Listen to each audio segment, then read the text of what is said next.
Baik, Assalamualaikum warahmatullahi wabarakatuh. Sebelumnya, perkenalkan nama saya Dika Gici Autami dengan A1M023028 dari Prodi Pendidikan IPA. Di sini saya akan membuat tugas 6 dengan mata kuliah Media Pembelajaran Berbasis ICT dengan menggunakan Canva.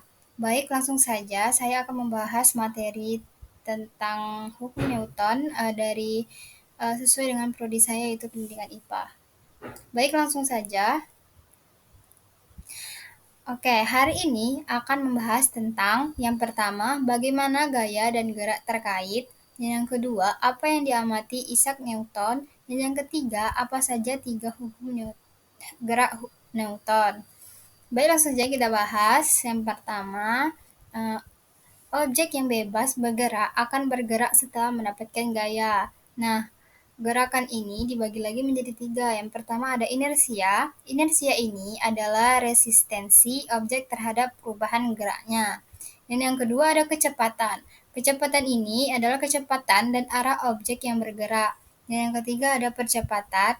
Percepatan adalah perubahan pada kecepatan objek. Baik, selanjutnya. Nah, ada ide dari Isaac Newton. Ia mengatakan, selain gravitasi, Newton juga menjelaskan bagaimana keseimbangan gaya mempengaruhi gerak objek. Nah, dia juga mengatakan ketika gaya seimbang, objek akan tetap dalam keadaan geraknya, baik dalam saat diam atau dalam gerak konstan.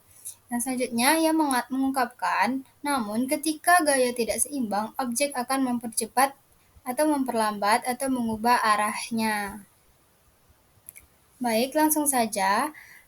Namun, bagaimana dengan faktor lain seperti gerakan dan hambatan udara menurut Isaac Newton tadi?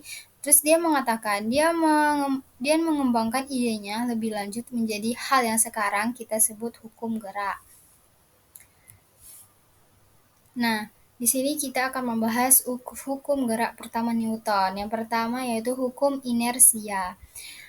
Hukum inersia ini adalah objek yang bergerak akan tetap bergerak dan objek yang diam akan tetap diam kecuali mendapatkan gaya yang tidak seimbang. Itulah disebut hukum inersia. Nah, contoh pada hukum inersia ini adalah seperti saat bermain golf, di mana bola golf akan tetap berada di tanah sampai seseorang memukulkan bola golf itu hingga bola golf terpantul. Itulah contoh dari hukum inersia. Nah, hukum yang selanjutnya hukum gerak Newton kedua, yaitu hukum percepatan.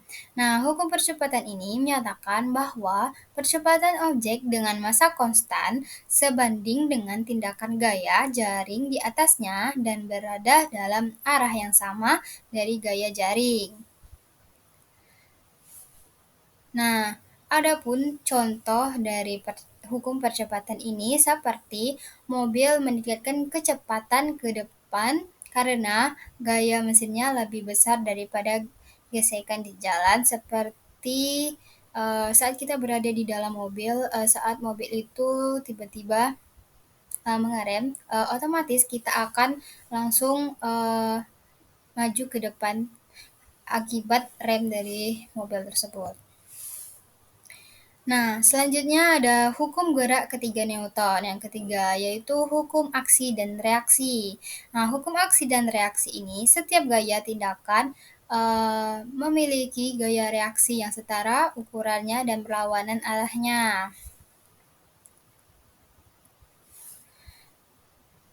Nah, ini adalah contoh hukum aksi dan reaksi. Contohnya seperti pada peluncuran roket, pesawat ulang-alik memberi gaya yang gaya ke bawah dan gerak reaksi dengan ukuran yang sama mendorong ke atas. Nah, berarti seperti peluncuran roket dari bawah meluncur ke atas, jadi memberikan gaya yang akan menarik dari bawah menarik ke atas. Baik. Oke, mungkin itu saja penjelasan dari materi hukum Newton ini. Hukum Newton, mungkin itu saja. Mohon maaf jika ada banyak kesalahan. Saya akhiri. Wassalamualaikum warahmatullahi wabarakatuh.